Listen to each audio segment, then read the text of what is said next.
Ерте-ертеде жақсылық пен жамандық деген екі дос болыпты. Күндердің бір күнінде екеуі аттарын жүгендеп, жол азығын түгендеп жолға шығады. Сөйтіп, тоқтамастан бірнеше күн жүреді. Жамандық өз азығын демде тауысады да, жақсылыққа былай дейді: менің азығым таусылды, аштан өлмесем болды. Сонда мейірімді досы: келе ғой, екеуіміз бөлісіп жейік, деп өз тамағымен бөліседі. Сөйтіп жүріп, екеуі жақсылықтың да бар азығын жеп тауысады.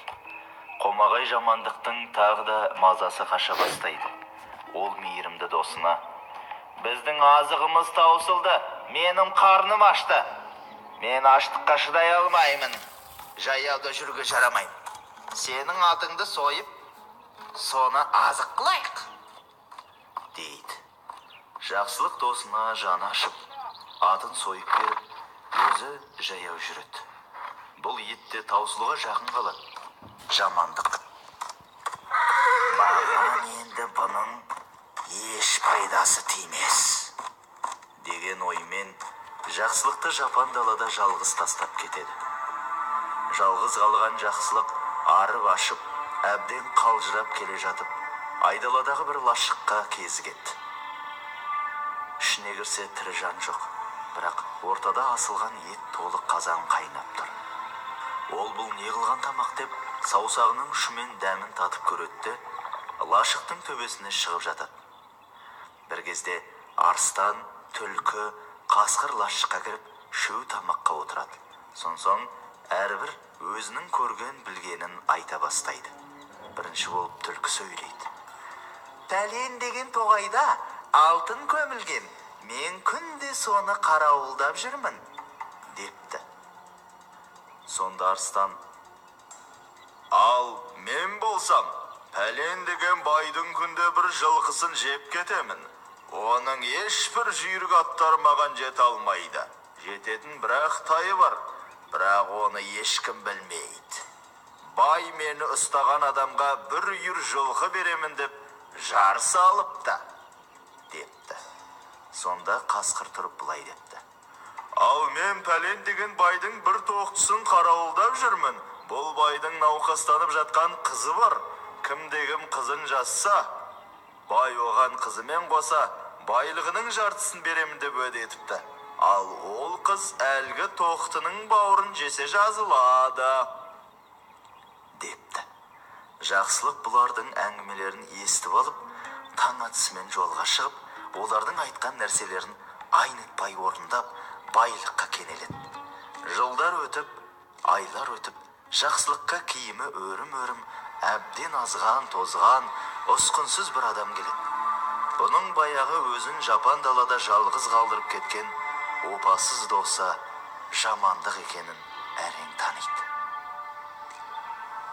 Жамандық мүләйімсіп: жақсылық жанау, мен саған жамандық қыламын деп осындай халге түстім. Сен маған енді жәрдемдес. Бұл дәулетті қайдан тапқаныңды айтшы, депті. Сонда жақсылық: атам қазақ таспен атқанда аспен ат деген. Сен маған жамандық істегенмен, мен саған жақсылық істеймін, деп өзінің бастан өткен оқиғасын айтып береді. Сосын: сен қазір мына жолмен жүре берсең, алдыңнан лашық шығады. Ол лашықтың ішінде асулы бір қазан ет тұрады. Бірақ сен ол етті жеме. Тек саусағыңның ұшымен дәмін татта, үйдің төбесіне шығып жат. Сонда түлкі, қасқыр, арыстан келеді. Сен олардың әңгімесін тыңдай бер. Олар кеткеннен кейін естіген сөздеріне орай әрекет етсең, сен де байлыққа кенелесің, дейді. Жарайды, дейді де баяғы лашыққа барып кіреді. Жақсылық айтқандай қазан толы ет асулы тұр екен. Қызығып кетіп, шыдай алмай: мына бір жілігін жейші, деп еттен жеп, сорпасынан да 5-6 рет ұрттап алыпты. Сөйтіпті де үйдің төбесіне шығып жатыпты. Бір уақытта түлкі, арыстан, қасқыр үшеуі күркеге кіреді. Түлкі тамақты көре сала: ойбай, мына еттің тоқпақ жілігі жоқ, омыртқасы жоқ, сорпа сапасы жоқ, біреу жепті, дейді. Сол кезде зәресі ұшқан жамандық тыпырлап кетеді. Мұны естіп қойған сақ түлкі: осы күркісіне шығайықшы, сонда бір бәле бар секілді, депті. Шөу төбеге шықса, жамандық жатыр екен. Олар жамандықты бас салыпты. Сөйтіп, жақсылығынан өмір сүріп, мақсат мұратына жетіпті. Жамандық жамандығынан ит құсқа жем болыпты.